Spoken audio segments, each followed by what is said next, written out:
Melinda Leslie says there's a giant UFO base at Sedona and it has continuous massive activity. We have that and a whole lot more to talk about today, so get in here. This is Jack with Cosmic Road. I talk about UFOs and the paranormal. Please like and subscribe and let me know what you think in the comments below. Okay, let's just get right to it. This is from Total Disclosure, and it's a 2-hour-long interview with Melinda Leslie, and I'll let you watch the full thing at your leisure. A really great interview. She always has fascinating things to say, but let's listen to this part. Choice number 2 that I tell my clients is it's ET craft, but in our possession. Some treaty, something, we're flying them. This is some big giant training exercise. There's a huge military presence, even though it's a base that has an entrance where the entrance is owned by Lockheed Martin. Right. Suggesting, right. What are they doing? Why would there be this? But we're seeing military jets and military helicopters over the area. So it's not a coincidence. Not a coincidence. You got it. And swarming over those hills while this activity is going on, escorting it down, escorting it up. I mean, this is a huge story. I have reached out to major investigators. Come, look, do a story. This is huge. This proves every single one of those major 40 witnesses in Grushed. It's not only proves them correct, it's that on steroids. Because choice number 3 is this is all reverse engineered technology. And we have 50 things a night flying in and out of the base at Sedona that can create huge giant amber power fields and disappear. Wow. So massive UFO activity at Sedona that may be entirely human created. It may be a mix of alien and human. It may be entirely non-human. A juicy, amazing story. She gives a lot of details and a lot more information in the full interview. A great interview. I highly encourage you to check it out. But yeah, according to Melinda Leslie, there is massive activity at Sedona. I love it. I mean, I love the story. I don't know if I would want to live in Sedona after this, although I really do want to visit Sedona. That whole portal thing sounds really intriguing to me. But yeah, isn't that crazy? Let me know what you think in the comments below. Meanwhile, last night, Thomas Fessler was kind enough to invite me on a show, Disclosure Tonight, and it was an awesome group of people. We had a great panel, including Mike Disclosure and the legendary Richard Doty. So it was a terrific night, and thank you so much, Thomas, for having me on. I had a lot of fun. I think people got a lot out of it, and I discovered something I didn't know. Thomas is an experiencer, and he gave a lot of information about his own particular experiences, and it was terrific. I hope to have him on the show sometime to talk about that in current news in the UFO world. So thank you very much, Thomas, for having me on. Let's do it again sometime, and I hope you're feeling better. Meanwhile, remember that UFO that I covered a week ago that was apparently buzzing a refueling tanker over LAX while President Biden was there? Well, apparently that story is starting to get some play. Check this out. From the Daily Mail by Josh Boswell, exclusive UFO caught on camera hovering over Air Force One at LAX during Joe Biden's fundraising trip to Los Angeles. And this story was actually first brought to me by Dr. Robert Scheib of LA, showing me a Dragon UAP buzzing this tanker. And I'm not sure if that orb-like object in the video is a dragon or not. It's similar, but there seem to be possibly multiple types of UFOs buzzing this tanker, maybe as some sort of message to the president or evincing interest in the president during his time in LA. I don't know, but it's a fascinating story. I would love to get some remote viewers on that to see if they could get the truth of what was really going on there. Meanwhile, this story is from Martin McLean, who sent me this. Really great information. Thank you, Martin. I hope I'm saying your name right. This is from the great channel Vetted. I highly recommend you check it out. he does a breakdown of what is going on with James Fox. We've all been very interested to learn what is going on with James, one of my favorite filmmakers. His movie Out of the Blue had a huge impact on me when I was first getting into UFOs and learning about them. It was really foundational for me in my understanding and evolution on UFOs and coming to grip with that reality. So anyway, I love James.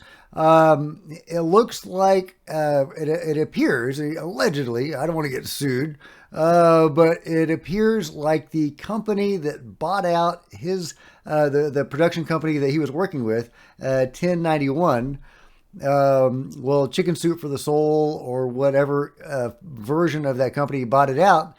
Looks like they were doing some financial shenanigans. Some have even said maybe embezzlement was involved, allegedly. And in return, in response, James Fox is suing them. So, my hat's off to James. My heart goes out to him. This is just so unfortunate. Just such a brilliant and important filmmaker who is being, screwed over potentially by this production company. So really a shame. Really a shame. He had really good relationships with 1091, but when they were bought out, things went south. And there were some financial shenanigans, and some other filmmakers may have been affected by it as well. But he is fighting back, and God willing, James is going to win, and he is going to beat this, and he is going to prevent this from happening to anyone else. In other news on the Amazing People podcast, with an interview with Daniel Sheehan, Danny talks about the 4 types of beings that are visiting Earth. Now, I think it's more than 4, but let's hear what Danny has to say. There's no doubt about that. That they're the small grays that are only like about 4 feet, 3.5 to 4 feet tall. There are the tall grays that are as much as like 6 feet tall. There are the reptilians, as they're called, that are actually strangely attractive and not frightening to some people. And then we have what they call the mantis people. They're tall, very tall and skinny, kind of curved over. They strike people as like a praying mantis. They call the mantis people. And then there's, of course, this extraordinary set of discussions we've gone on about there being a species that is, in fact, humanoid, that is directly human. And they generally refer to them as coming from the Pleiades. It's not clear. That sounds like a little... It sounds like an effort to soften the blow that there is. Yeah, maybe the Nordics, the human-looking ones, created us. Who knows? Who knows, guys, with any of this? Sometimes the human-looking ones don't look human at all. Sometimes they look distinctly alien or even cat-like. So they have this changeable appearance, but in general, they look more or less human, and people seem to have positive interactions with them. There are some that suggest there's a good cop, bad cop situation, and that maybe they all are representing different sides or showing different sides of the same phenomenon. Who knows, guys? There do seem to be a lot of different species that people have seen over the years, but so many of those are like one-offs. You see them once and then you never see them again, stuff like that. So, but as far as beings that have continuous, heavy involvement with Earth and with humanity, he nails it with, these species. The tall grays seem, some of the information suggests that the tall grays are the original organic beings of the gray race, and that the small grays were created by them as some sort of organic robot. That depending on the experiencer, they have different interactions with the small grays. Some of them are extremely robotic and don't seem to have much empathy or emotion. Terrible bedside manner. Some of the small grays actually do evince emotion, and people have relationships with them. However, there's also information and a suggestion that a lot of these beings are from a different dimension that come into this reality, and that it's a convenient shape for them, this small gray alien shape, and they can either assume that form or be installed, their consciousness can be installed in that form as a handy little vehicle for them to walk around in. So, those are some ideas about the Greys. And, who knows, they could all be true. Some of the information suggests that the mantis beings, in fact, a lot of the information suggests that the mantis beings are the overlords of a large subsection of the Greys, and that they are overseeing this alien abduction phenomenon and whatever else that subsection of Greys is doing. And they are often depicted in a very sci-fi way, right? With the mantis beings are, in their place of power on their ship usually. They have capes with high collars, something like you would see out of Star Trek, if they had a good production budget. But that is commonly reported. And of course, I've already talked about the Nordics, so all those are bang on. There are other various races and species, the reptilians, of course, that also are very varied. Some people have very positive experiences with them. Some of them have very negative experiences with them. And there's ones that have long snouts and short snouts and, more humanoid looking. But that's a whole, so there's variations with all of these different groups. And also there's information to suggest they can all look like each other when they want to, muddying the waters still further, and they all engage in some form of abductions. Again, the Nordics seem to have very positive examples with people, and there are also cases when Greys are working under the Nordics instead of the mantis beings. So really, really interesting, trying to make sense out of all of this. There are various other races, of course, that get mentioned and that some people interact with, like the tall whites, for example. So let me know what your favorite race of being that hasn't been discussed so far. Let me know what you think in the comments below. I vote for the Nazca beings, the Nazca beings. Yeah, we need more information about those Nazca alien or hybrid beings that they have been finding in Peru. In other news, can psychic abilities make food taste different? What? Okay, let's watch. This is not in English, so bear with me with the subtitles for 40 seconds.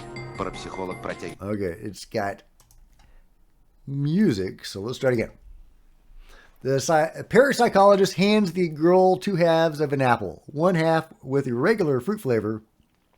After the influence of a psychic, the other half should have a change in taste. What does this half smell like, he says. What does the other half smell like?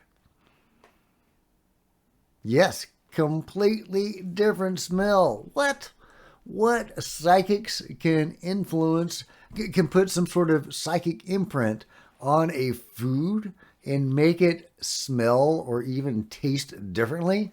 All right, well, I'm going to have to hire one of those guys and really up my food game, I think. Let me know what you think about this crazy possible ability of psychics. Oh, and this isn't UFO related, but it's pretty cool. Check this out, guys. This is a first ever commercial drone that you can fly around in. Oh my God, what? I've got to get one of these. I'm getting myself a psychic to make my food taste better, and I am getting one of these. Oh my God. Oh, there's not a video of it flying. Oh, that's such a jip.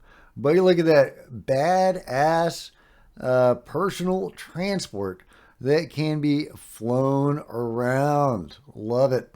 Love it. All right, I'll end on a quote from Lou Elizondo. I've read it before, but it's really germane leading into next year. 2024 is supposed to be gangbusters. At least that's the rumor. Fingers crossed that that's right.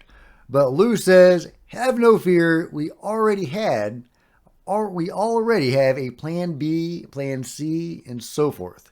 We now know where the vulnerabilities of the beachhead lie and where the incoming fire is from.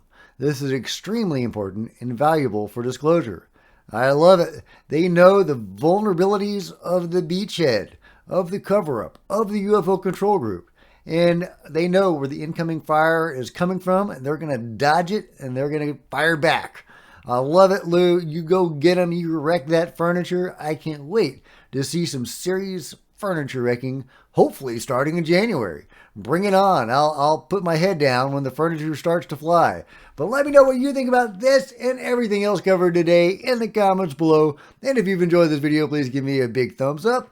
Smash the subscribe button. Join me on social media. Buy some merch to support the channel. T-shirts, mugs, coffee mugs below. If you wanted to support Cosmic Road in an even bigger way, please consider becoming a channel member. Channel members are rock stars, and I really appreciate you guys' support. Meanwhile, there are plenty of other videos to check out on the channel, and I'll see you guys next time. This is Jack with Cosmic Road, signing out.